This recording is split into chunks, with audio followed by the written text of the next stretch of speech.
आज नया चैप्टर शुरू कर रहा हूँ। चैप्टर का नाम है विद्युत धारा यानी इलेक्ट्रिक करंट। और इसके अंतर्गत हम पढ़ने वाले हैं, जो आज आप नया कुछ सीखेंगे उसमें सबसे पहले आपको हम बताएंगे कि धातु में विद्युत आवेशों की गति क्या होती है, कैसे हम इसको समझेंगे। विद्युत धारा और ड्रिफ्ट वेलोसिटी यानी अपवाह वेग के बीच में हम संबंध स्थापित करेंगे। ओम का नियम और ओम के नियम का सत्यापन करेंगे, जो कि हमने पहले कक्षा 10 में भी किया हुआ है, लेकिन उसको हम दोबारा से यहाँ पर करने वाले हैं।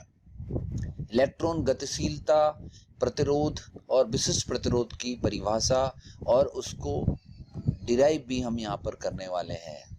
इसी तरह से ओम के नियम का सत्यापन के साथ साथ हम यहाँ पर वोल्टेज और करंट के अभिलक्षण वक्र भी खींचेंगे। तो आओ शुरू करते हैं पाठ आगे। जैसा कि आप जानते हैं कि चालक क्या होते हैं। वे पदार्थ जो आसानी से ऊष्मा और विद्युत आवेशों को अनुमति देते हैं, वे एक अच्छे ऊष्मा वाहक होते हैं, जिन्हें हम ऊष्मा चालक कहते हैं। इसी तरह से जो आवेश वाहक चालक होते हैं, उनको हम धारा चालक कहते हैं। इसी तरह से आप ये भी जानते हैं कि विद्युत धारा क्या होती है। विद्युत धारा यानी यह किसी भी चालक के अनुप्रस्थ काट क्षेत्र से आवेश वाहकों की प्रवाह दर होती है, यानी आवेशों के बहने की दर को हम विद्युत धारा कहते हैं।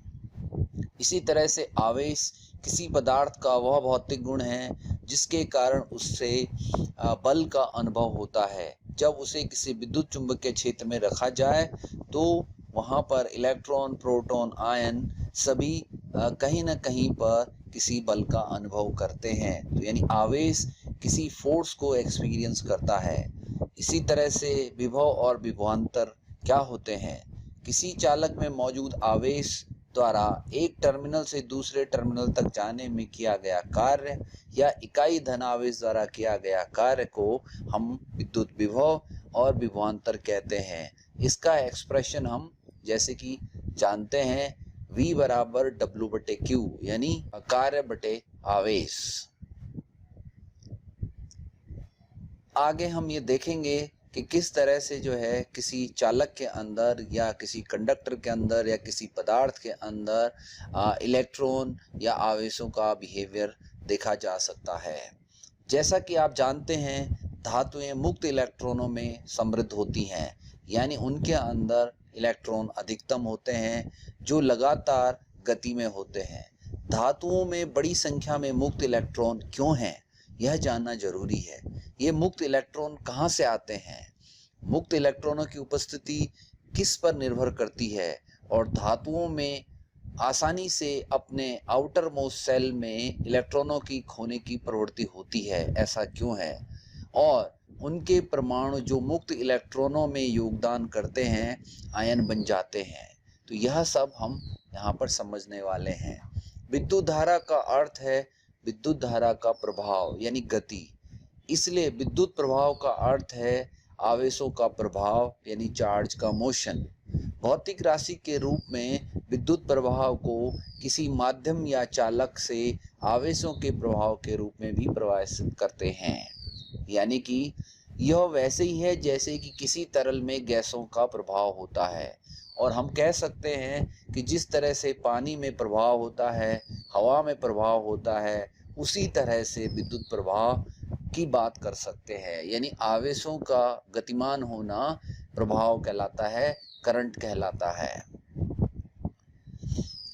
अब हम यहाँ पर करंट को समझने के लिए आपको यह बताएंगे कि आखिरकार ये करंट हम कैसे समझेंगे। तो किसी भी चालक के अंदर हमें पता है आवेश होते हैं, तो कंडक्टर के इकाई क्षेत्रफल से प्रति सेकंड आवेशों की प्रवाह दर धारा कहलाती है। यानी जब किसी कंडक्टर से, चालक से इलेक्ट्रॉन मूव करते हैं किसी इकाई क्षेत्रफल से, तो वही प्रवाह दर आवेशों की विद्युत धारा बनती है। इसका मात्रक एम्पियर है और विद्युत धारा एक निश्चित दिशा में होती है, जो हमेशा हाई पोटेंशियल से लो पोटेंशियल की ओर होती है। यह एक अदिश राशि है यह अदिश राशि क्यों है? क्योंकि यह वेक्टर के योग नियम का पालन नहीं करती। तो जैसा कि आप चित्र में भी देख रहे हैं, यहाँ पर I1 I2 दो करंट हैं जो एक पॉइंट पर आ रही हैं, वो I3 बन जाती हैं, यानी उनका एल्जेब्रिक सम हो जाता है। तो I3 बराबर I1 प्लस I2, जो यह बताता है कि यह एक अदिश राशि है। अब हम यह बताएंगे आपको कि कैसे जो है किसी भी परिपथ में या किसी कंडक्टर में आवेशों का प्रभाव होता है और वो किस तरह से करंट को उत्पन्न करने के लिए जिम्मेदार है। तो विद्युत धारा को हम परंपरागत रूप से या कन्वेंशनल रूप से ऐसे समझते हैं कि किसी भी सर्किट में जो विद्युत धारा है वह आवेशों की प्रवाह दर है, और यह मान लिया जाए कि विद्युत प्रवाह की दिशा धनात्मक आवेशों के प्रभाव की दिशा में होती है। जैसा कि आप चित्र में देख रहे हैं यहाँ पर कि किसी भी परिपथ के लिए हम करंट की जो डायरेक्शन दिखाएंगे वो प्लस से माइनस की ओर दिखाएंगे, यानी इलेक्ट्रॉनों का जो फ्लो है वो हमें यहाँ दिखा रहा है कि करंट की direction opposite to the flow of electron है। जैसे कि आप यहाँ पर देख रहे हैं, तो यह दिशा विद्युत परिपथ में पारंपरिक रूप से चिन्हित की जाती है और इसी को हम फॉलो करते हैं कि धनावेश या प्रोटॉन नाभिक के भीतर जब स्थित हो, इसलिए इलेक्ट्रॉन की धारा परंपरागत रूप से पॉजिटिव से नेगेटिव की ओर दर्शाई जाएगी। अतः इलेक्ट्रॉन जो एक नाभिक में कमजोर बल से बंधे होते हैं, तो यही इलेक्ट्रॉन परमाणु मॉडल व्यवस्था में भी साझा की जाती है। जैसे कि किसी गैस प्रवाह के लिए कमजोर बल की कल्पना कर सकते हैं, उसी तरह से किसी चालक में उपस्थित इलेक्ट्रॉन एक बाहरी प्रतिक्रिया करते हैं और जो विद्युत क्षेत्र में चार्ज वाहक के रूप में होते हैं। अर्थात पदार्थों में जो आवेश वाहक हैं वह मुक्त इलेक्ट्रॉन ही माने जाते हैं। जैसे कि ठोस में हमेशा मुक्त इलेक्ट्रॉन आवेश वाहक होते हैं, तरल में यानी लिक्विड में हमारे आयंस होते हैं या मुक्त इलेक्ट्रॉन्स होते हैं, गैसों में हमारे पास मुक्त इलेक्ट्रॉन या आपके पास जो आयन होते हैं वो होते हैं। तो आयन का मतलब ये है कि आइदर उन्होंने नेगेटिव चार्ज गेन किया है या पॉजिटिव चार्ज गेन किया है, उनको हम आयन बोलते हैं। तो किसी भी पदार्थ में आवेश वाहक ज़्यादातर यहाँ पर समझने के लिए हम मुक्त इलेक्ट्रॉनों की बात करेंगे, क्योंकि हम यहाँ पर कंडक्टर की बात कर रहे हैं, चालक की बात कर रहे हैं। तो आइए हम इसको एक उदाहरण से भी समझ सकते हैं। जैसे कि आप यहाँ पर एक देख रहे हैं कि हमने एक हाई प्रेशर एंड और एक लो प्रेशर एंड दिखाया है और यहाँ पर किसी लिक्विड को फ्लो कराया है। जो हमारा लो टर्मिनल है वहाँ पर प्रेशर कम है और जो हाई टर्मिनल है वहाँ पर जो है हमने प्रेशर को ज़्यादा दिखाया है, और यह लिक्विड जो है किसी मैस के थ्रू जो है पास हो रहा है, या आप ऐसा कह लीजिए कि इन्हीं को हम मान लें कि यहाँ से जो है कोई कण या कोई पार्टिकल फ्लो कर रहा है जो हाई एंड पे है और लो एंड पे जाकर जो है उसकी जो क्षमता है वो घट रही है। इसका जो कारण है वो मैस हो सकती है, यानी ये जो हमने बीच में फिल्टर जैसा ये जाली जैसा कुछ लगाया है, इसके थ्रू होके जब लिक्विड गिर रहा है बाहर निकल रहा है तो उसकी जो वेलोसिटी है, उसका जो प्रेशर है वो चेंज हो रहा है। अर्थात जैसे कि द्रवों में दावांतर को द्रव प्रभाव से ज्ञात करते हैं, इसी तरह से विद्युत प्रवाह की दर दो टर्मिनल के विभव के अंतर से ज्ञात कर सकते हैं। जैसे कि हमने यहाँ पे दिखाया है कि उच्च से निम्न विभव की ओर जाने पर यहाँ पर विभवांतर उत्पन्न होता है, और इसका कारण जैसा कि विभवांतर में समझ रहे हैं वैसा ही विद्युत धारा के केस में समझा जा सकता है।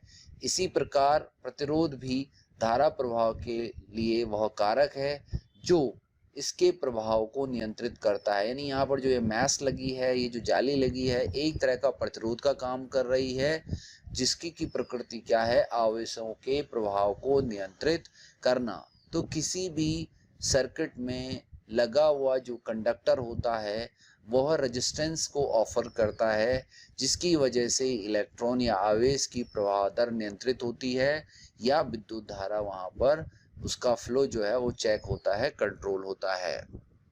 जैसा कि चित्र में यहाँ पर देखा जा सकता है कि जो हमारा आने वाला जो द्रव है उच्च ताप पर है, यानी वो उच्च विभव पर है, और जो निकलने वाला द्रव है वो निम्न विभव पर है, जिसका कारण यहाँ पर हम कह सकते हैं कि यह जाली है जो एक तरह का प्रतिरोध है जो दाब को कम कर रही है, और हम कह सकते हैं कि यहाँ पर जो करंट का या विद्युत धारा का मान कम कर रही है। तो हमने यहाँ पर एक मैकेनिकल एग्जाम्पल से द्रवों के दाबांतर से करंट को समझाने की कोशिश की है। तो अब आओ मान लेते हैं जैसे कि यहाँ पर किसी सर्किट में कोई रेजिस्टेंस R लगा है और उसमें I धारा प्रभावित हो रही है, तो हम कह सकते हैं कि यहाँ पर जो धारा का परिणामी मान है वो प्रतिरोध द्वारा नियंत्रित हो रहा है। जैसा कि यहाँ पर हम इस एग्जाम्पल से भी समझ सकते हैं कि यहाँ पर धारा का उच्च विभव से निम्न विभव की ओर जाने पर जो विभवांतर है वो 200 से जो है वो 120 वोल्ट ही रह जाता है, यानी 80 वोल्ट जो है वो हमारा लॉस हो जाता है। तो इसका मतलब ये हुआ कि यह धारा का जो परिणाम आया है, यहाँ पर जो धारा का मान बदलेगा वो इस प्रतिरोध के कारण बदलेगा जो हाई और लो एंड पर जिसका मान या विभवांतर जो 80 वोल्ट हो गया है। यानी कह सकते हैं कि V = IR ओम के नियम से अगर हमसे ज्ञात करें तो 80 वोल्ट का विभवांतर यहाँ पर प्रतिरोध का कारण है। अब हम ज्ञात करेंगे धातुओं में या मेटल में आवेश प्रवाह और अपवाह वेग में संबंध, यानी flow of charge in metal and concept of drift velocity. तो जैसे कि हम जानते हैं कि किसी भी चालक में मुक्त इलेक्ट्रॉन जो है या एटम जो है वो फ्री स्टेट में होते हैं। तो जैसे हमने यहाँ पर एग्जाम्पल के तौर पे दिखाया है आपको कि इस चित्र में मुक्त इलेक्ट्रॉन की गति प्रदर्शित की जाती है कि यानी इलेक्ट्रॉन या आवेश मुक्त रूप से गति कर रहे हैं। यानी कि यहाँ पर जैसे कि हम दिखा रहे हैं कि धातुओं में जो मुक्त इलेक्ट्रॉन हैं वो एक टर्मिनल से दूसरे टर्मिनल यानी ए पॉइंट से बी पॉइंट पर जाने में कई जगह पर उनके बीच में संघट्ट होता है, यानी वो कोलिजन करते हैं, और कोलिजन के बाद वो वापस फिर एक दूसरे से टकराते हैं। टकराने के कारण जो है वहाँ पर प्रतिरोध उत्पन्न होता है, और इस प्रकार से हम देखते हैं कि संघट्ट और प्रतिसंघट्ट यानी कोलिजन और रिकोलिजन के कारण यानी रिबाउंड होने के कारण जो यहाँ पर इलेक्ट्रॉन का फ्लो है वो ए पॉइंट से बी पॉइंट तक जाने में बहुत समय ले लेता है। इसका अर्थ है कि वहाँ पर जो इलेक्ट्रॉनों की गति है या उनका जो औसत वेग है उसका मान कम हो जाता है, और इसी वेग को हम ड्रिफ्ट वेलोसिटी कहते हैं।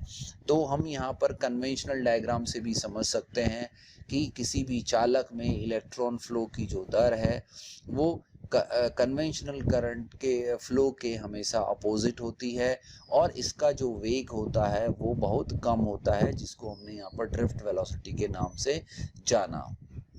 तो किसी भी चालक में मुक्त इलेक्ट्रॉन का औसत वेग जो किसी बाह्य विद्युत क्षेत्र के कारण उत्पन्न हो उसे हम ड्रिफ्ट वेग कहते हैं। यदि विद्युत क्षेत्र को हम थोड़ी देर के लिए नेग्लिजिबल मान लें तो उस स्थिति में सामान्यतः पर इलेक्ट्रॉनों की ऊष्मीय ऊर्जा प्राप्त करने पर जो उनकी जो डायरेक्शन होगी वो इस तरह से होगी कि वहाँ पर औसत वेग शून्य हो जाएगा, यानी वो नॉन डायरेक्शनल हो जाएंगे, उनका जो वेग है वो शून्य हो जाएगा। मान लिया कि हमने यहाँ पर एक चालक दिखाया है और उसकी अलग अलग वेलोसिटी इलेक्ट्रॉनों की उसके अंदर है U1, U2, U3, क्योंकि वो एक दूसरे के साथ कोलिजन कर रहे हैं, टकरा रहे हैं। टकराने के फलस्वरूप उनके जो वेग हैं वो अलग अलग हैं। तो अगर उनके थर्मल वेग हमने मान लिए U1, U2, U3 और उनकी संख्या हमने n प्रति इकाई आयतन मान ली, तो उस समय जो उनका एवरेज वेलोसिटी होगा U1 + U2 + U3 up to so on divided by n = 0 होगा। इसी प्रकार से जब इलेक्ट्रॉन विद्युत क्षेत्र में मौजूद हों, यानी वहाँ पर इलेक्ट्रिक फोर्स हो, या आप कह लीजिए कि हमने कंडक्टर को विद्युत क्षेत्र में रखा हो तो उस समय इलेक्ट्रिक फील्ड के अपोजिट में जो आवेश हैं वो फोर्स का अनुभव करेंगे। तो ऐसी स्थिति में जैसे कि हमने चित्र में दिखाया है, यहाँ पर मुक्त इलेक्ट्रॉन विद्युत क्षेत्र के विपरीत एक बल उत्पन्न करते हैं जो इलेक्ट्रॉन बैटरी के धनात्मक सिरे को गति करने पर उत्पन्न त्वरण का मान दर्शाते हैं। तो जैसे कि यहाँ पर A बराबर E और कैपिटल E बटे M। तो E यानी यहाँ पर जो स्मॉल e है वो आवेश है और कैपिटल E वो विद्युत क्षेत्र है और M यहाँ पर इलेक्ट्रॉन का द्रव्यमान है। तो अब हम यहाँ पर देख लेते हैं कि अनुगमन वेग या अपवाह वेग या ड्रिफ्ट वेलोसिटी क्या होगी। तो जैसा कि हमने अभी चित्र में देखा है, यहाँ पर एक चालक है, उसको हमने इलेक्ट्रिक फील्ड में रखा हुआ है। तो वहाँ पर इलेक्ट्रॉन एक फोर्स को एक्सपीरियंस कर रहे हैं। तो हम उनकी गति को यहाँ पर ज्ञात कर सकते हैं गति के समीकरण v बराबर u प्लस ए टी से।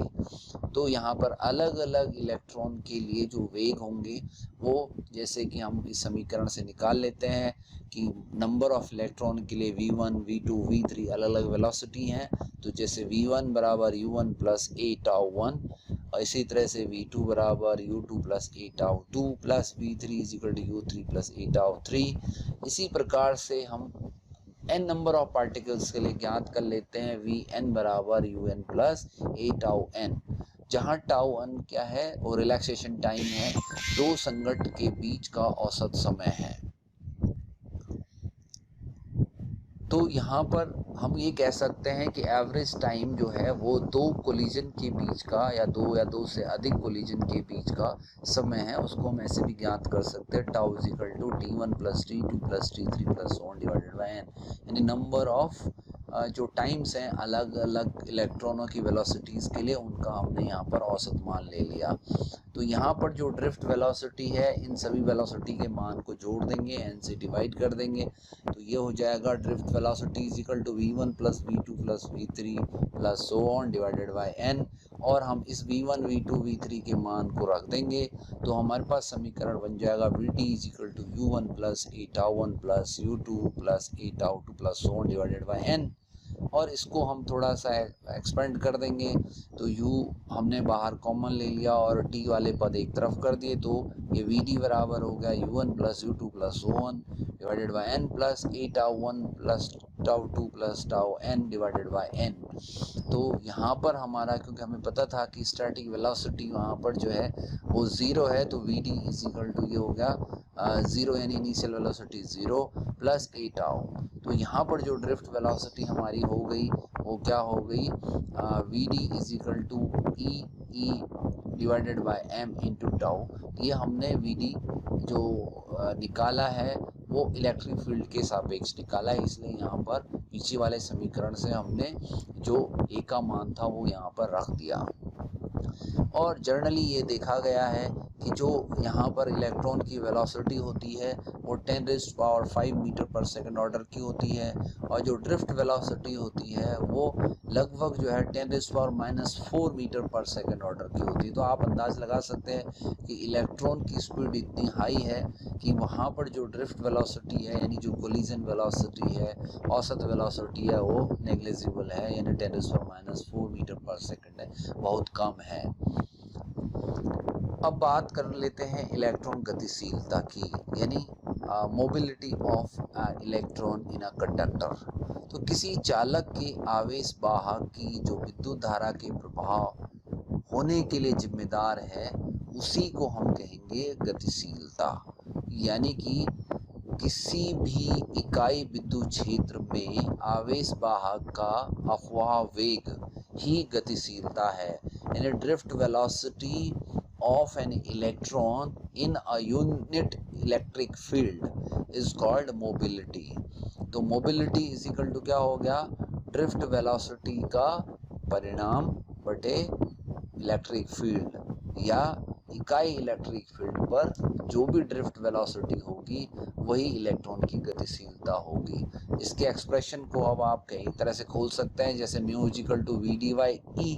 हम वी डी का वैल्यू रख देंगे, पीछे अभी हमने निकाला है, तो वी डी के वैल्यू रखने से ये हमारा क्या हो गया है, म्यू इक्वल टू की ई टाउ अपॉन एम ई। और यहाँ पर हम ई को ई से कैंसिल कर देंगे, तो हमारे पास म्यू इक्वल टू हो गया Q tau divided by M. इसलिए हम कह सकते हैं कि आवेश वाहक इलेक्ट्रॉन की गतिशीलता विशिष्ट आवेश अनुपात और शांतिकाल पर निर्भर करती है। किसी भी इलेक्ट्रॉन का E/m यानी प्रोटॉन से अधिक होता है, इसलिए इलेक्ट्रॉन अधिक गतिशील होते हैं, उनकी वेलोसिटी ज़्यादा होती है। अब इसी तरह से हम ज्ञात कर सकते हैं विद्युत धारा और अपवाह वेग में संबंध, यानी relation between current and drift velocity. तो I और VD में संबंध ज्ञात करेंगे। तो जैसा कि हम यहाँ चित्र में देख रहे हैं कि हमने एक कंडक्टर लिया है और उस कंडक्टर में हमने उसकी लंबाई को L मान लिया है, वहाँ पर जो इलेक्ट्रॉनों की ड्रिफ्ट वेलोसिटी या VD मान ली, और जो बैटरी यहाँ पे लगी है उसके लिए हमने यहाँ पर जो करंट है उस करंट का जो मान है हमने यहाँ पर I ले लिया है और उस कंडक्टर की लेंथ को कैपिटल L माना है। तो जैसा कि हम कह सकते हैं कि यदि किसी चालक का अनुप्रस्थ काट क्षेत्रफल A है, तो उसकी लंबाई L होने पर वहाँ चालक का जो सेक्शन एरिया है उसका जो आयतन होगा वो A/L होगा। और इस इकाई आयतन पर यदि इलेक्ट्रॉनों की संख्या को हम n मान लें, तो कुल आवेशों की संख्या इस कंडक्टर में n बराबर स्मॉल n इंटू आयतन यानी A/L होगी। अब इस आयतन पर जो कुल आवेश होंगे वो एलिमेंट्री, हमने यहाँ पर एक छोटा सा सेक्शन लिया है, तो वहाँ पर जो आवेश होंगे उनको हम कहेंगे dq is equal to E into NaL। E यानी इलेक्ट्रॉन का आवेश यानी इलेक्ट्रॉन, जहाँ पर चालक के सिरों के बीच का जो विभवांतर है वो बाह्य विद्युत बल के कारण यहाँ पर ड्रिफ्ट वेलोसिटी पैदा कर रहा है। तो उस समय यानी तात्क्षणिक समय में, तात्कालिक समय पर इलेक्ट्रॉन जब एक क्रॉस सेक्शनल एरिया से दूसरे क्रॉस सेक्शनल एरिया में जाएंगे तो आवेशों का जो प्रभाव है वो औसत धारा यानी विद्युत धारा को उत्पन्न करेगा। तो जो औसत धारा का मान होगा वो हो जाएगा dq/dt। तो dq का मान हमने यहाँ पर निकाल लिया E/NaL डिवाइडेड बाई जो हमारे पास टाइम होगा वो क्या होगा, यानी ये डिस्टेंस अपॉन वेलोसिटी, तो यानी L/VD। तो इसको हम अगर यहाँ पर सॉल्व करेंगे तो L से L कट गया, VD ऊपर चला गया, तो I बराबर हो गया NaE/VD। तो इस तरह से हम कह सकते हैं कि जो इलेक्ट्रॉन का जो करंट का जो मान है वो NeAVD के बराबर हो गया। इसी तरह से अब हमारे पास I का मान आ गया, तो हम ओम के नियम का सत्यापन यहाँ पर कर सकते हैं। तो जैसा कि हम ये जानते हैं कि ओम का नियम क्या है, तो ओम का नियम क्या है, सीधा सीधा हम कह सकते हैं किसी भी चालक की भौतिक अवस्थाएं यदि स्थिर है तो चालक में प्रभावित धारा जो है वो विभवांतर के समानुपाती होती है। ये हमने पहले से ही पढ़ा हुआ है, हम जानते हैं। तो इस पर हम यहाँ पर सीधा सीधा हमने ये प्रैक्टिकल के तौर पे भी किया है, हम जानते हैं। तो हम कह सकते हैं कि जो करंट है वो विभवांतर के समानुपाती होती है। तो V और I जो है वो एक कांस्टेंट के बराबर होते हैं, जैसे कि यहाँ पर ग्राफिकली भी दिखता है कि अगर हम वोल्टेज और करंट में ग्राफ खींचेंगे तो यहाँ पर जो dV/dy आएगा उसका मान एक कांस्टेंट के बराबर होगा जो R को रिप्रेजेंट करेगा।